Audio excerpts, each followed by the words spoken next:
राधे राधे दोस्तों। अब मैं एमएसबी कोचिंग के यूट्यूब चैनल पर आपका स्वागत करता हूं। इसके पहले मैंने दोस्तों दो वीडियो वर्णमाला पर आप लोगों को डाला, पहला फिर स्वरों के प्रकार पढ़ाया।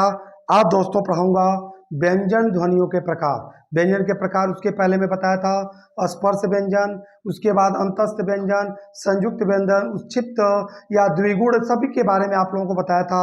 आज मैं बताऊंगा व्यंजन ध्वनियों के प्रकार। व्यंजन व्यंजन ध्वनियों के प्रकार।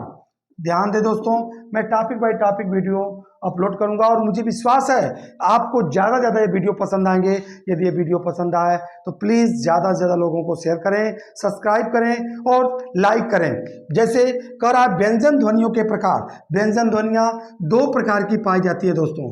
पहला होता है उच्चारण के आधार पर, उच्चारण के आधार पर आधार पर व्यंजन के प्रकार, और दूसरा होता है दोस्तों प्रयत्न के आधार पर, प्रयत्न के आधार पर व्यंजन के प्रकार। तो दो प्रकार के आपके प्रकार पाए जाएंगे। पहला दोस्तों होगा जिसको बोलते हैं उच्चारण के आधार पर, दूसरा होगा प्रयत्न के आधार पर व्यंजन ध्वनिया के प्रकार। अब मैं बताने जा रहा हूं दोस्तों जिसका नाम है उच्चारण के आधार पर व्यंजन के प्रकार। उच्चारण के आधार पर व्यंजन कई प्रकार के होते हैं। जैसे कि आपका होगा आपका उच्चारण के आधार पर, जैसे कि मैं बोल रहा हूं दोस्तों अकुह, विसर्ज, विसर्ज, निया, नाम, कंठा, कंठा। अकुह, विसर्जन, निया, नाम, कंठा। दूसरा दोस्तों होता है जिसको बोलते हैं ईचु, यशानाम, यशानाम, तालु, ईचु, यशानाम, तालु। तीसरा होता है ऋतु, रसाणाम, रसाणाम, रसाणाम, मूर्धा, मूर्धा। और चौथा होगा जिसको बोलते हैं लेतो, लेतो, लसानाम, लसानाम, दंता, दंता। उसके बाद पांचवा होता है उपु, उपु, पद्मा, निया नाम, निया नाम, ओष्ठो, निया नाम, ओष्ठो, ओष्ठो, ओष्ठो। उसके बाद आपका होता है एदैतो कंठ तालु, ए दैतो, दैतो, कंठ तालु, कंठ तालु। उसके बाद उदैतो कंठोष्ठम, ओ दोतो कंठोष्ठम, उदैतो कंठोष्ठम या उदोतो कंठोष्ठम, कंठ ओष्ठम। और उसके बाद आपका होता है दोस्तों सातवां, फिर आठवां वकारस्य, वकारस्य दंत ओष्ठम, दंत ओष्ठम, दंत ओष्ठम, ओष्ठम।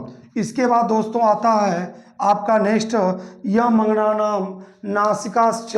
तो देखो दोस्तों इसको याद कर लेंगे तो किसी भी वर्ण का उच्चारण स्थान आपको पता चल जाएगा। जैसे कि अकुह, विसर्जा, नियनाम, कंठा, ईचो, यशानाम, तालो, रेटो, रसाणाम, मूर्धा, लेतो, लसानाम, दंता, ओपो, पद्मा, नियनाम, ओष्ठो, एदैतो कंठ तालो, उदैतो कंठ ओष्ठम, वकारस्य दंत ओष्ठम और यमंगणानाम नासिकाश्च।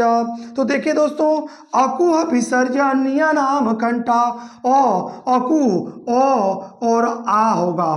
कु माने होता है दोस्तों, कु माने क वर्ग, क वर्ग। उसके बाद ह और विसर्ग का उच्चारण स्थान दोस्तों आपका कंठ होता है। उसी प्रकार से ई, चू माने च वर्ग, य और स का उच्चारण स्थान दोस्तों होता है आपका तालु। उसी प्रकार से री, ट वर्ग, र और स का उच्चारण स्थान आपका मूर्धा होता है। फिर री, तू, त वर्ग का ल और छोटे सा का उच्चारण स्थान दंत होता है। उसी प्रकार से उपु, पद्मा, नियनाम, ओष्ठो, ऊ और ऊ तथा पद्मनियम, पद्मनिया नाम का उच्चार स्थान दोस्तों ओष्ठ होता है। उसी प्रकार से ए और ऐ का उच्चार स्थान आपका कंठ और तालु होता है। उसी प्रकार से ओ और औ का उच्चार स्थान दोस्तों होता है कंठ ओष्ठ, और व का उच्चार स्थान आपका दंत ओष्ठ होता है। उसी प्रकार से दोस्तों य मंगनानाम नासिकाश्च य म ङ ड़ और न तथा इनका उच्चार स्थान दोस्तों होता है नासिका। यानी आप पुनः याद कर लें, अकुह विसर्जनीयनाम कंठा ईचो यशानाम तालो रेटो रसाणाम मूर्धा लेतो लसानाम दंता उपो पद्मा नियनाम ओष्ठो एदयतो कंठ तालो उदयतो कंठ ओष्ठम वकारस्य दंत ओष्ठम यमंगणानाम नासिकास्य। तो आप इसका उच्चार स्थान कर सकते हैं दोस्तों। इसके बाद प्रयत्न के आधार पर आपको बताऊंगा, प्रयत्न के आधार पर व्यंजन के प्रकार स्क्रीनशॉट ले लें दोस्तों।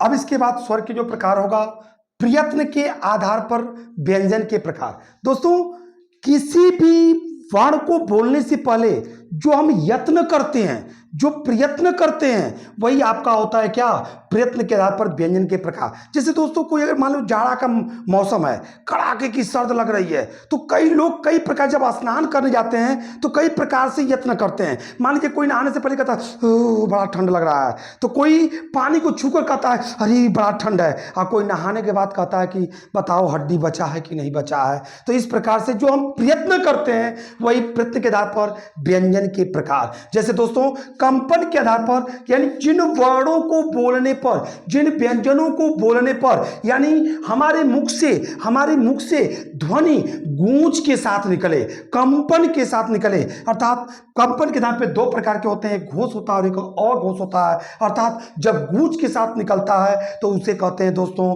घोष के आधार पर, यानी घोषत्व बोलते हैं, और जब गूंज ना करे तो उसे कहते हैं दोस्तों अघोषत्व। जैसे प्रत्येक वर्ग का तीसरा, चौथा और पांचवा वर्ण, यानी प्रत्येक, जैसे ग, घ, अंग, यानी गूंज करेगा, य, र, गूंज के साथ जब निकले, और दोस्तों इसमें ह भी होता है, यानी टोटल, और जितने स्वर हैं ये सब घोष में आते हैं। अर्थात 5 या 15, 15 और 5 20, और आपका होगा 11, टोटल इसमें 31 वर्ण आते हैं दोस्तों। यानी 31 वर्ण आपके आते हैं घोष के आधार पर। उसी प्रकार से अघोष, जिन वर्णों को बोलने पर हमारे मुख से ज्यादा ध्वनि ना निकले, गूंज के साथ ना निकले, तो जैसे प्रत्येक वर्ग का पहला और दूसरा, जैसे क, ख, च, छ, ट, ठ, और उसके बाद उष्म यानी बड़ा श, फिर इसके बाद मूर्धा,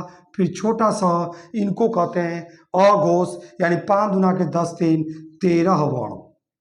उसके बाद दोस्तों श्वास वायु या प्राण वायु या मुख से हवा निकलने के आधार पर व्यंजन के प्रकार 2 प्रकार के होते हैं दोस्तों, अल्प प्राण और महाप्राण। यानी अल्प प्राण जिन वर्णों को बोलने पर, जिन वर्णों को बोलने पर, जिन व्यंजनों को बोलने पर हमारे मुख से जो वायु है वह कम से कम निकले, और कम से कम निकले तो प्रत्येक वर्ग का पहला, तीसरा और 5वां तथा अंतस्थ वर्ण और सभी स्वर ये अल्प प्राण कहलाते हैं दोस्तों। और जिन वर्णों को बोलने पर हमारी प्राण वायु, हवा हमारे मुख से ज्यादा निकले, तो प्रत्येक वर्ग का दूसरा, चौथा और उष्म वर्ण। अगर दोस्तों ये नहीं समझ पाते हैं तो अपने मुख पर हाथ ले जाएं और बोले को, फिर बोले खो, तो देखेंगे क पर कम निकलेगा, ख पर ज्यादा हवा निकलेगी। तो बस कभी भी अगर अल्प प्राण महाप्राण बोले तो तुरंत मुख पे लगा ले हाथ और बोले क। कोई पूछे कि क्या कर रहे हो, क्या प्रैक्टिस कर रहे हैं, क्योंकि यही जादू है इस अल्प प्राण और महाप्राण को पकड़ने का। तो आप तुरंत पकड़ लें अल्प प्राण और महाप्राण, यानी जिन वर्णों को बोलने पर प्राण वायु कम से कम निकले तो उसे कहेंगे अल्प प्राण, और ज्यादा निकले तो उसे कहेंगे के महाप्राण, इसके लिए आप याद कर लो 135 अंतस्थ और सभी स्वर, इसमें 24 ऊष्मवर्ण और घोष में 345 अंतस्थ और सभी स्वर और 1 और 2 ऊष्म, ये आपके होते हैं अघोष।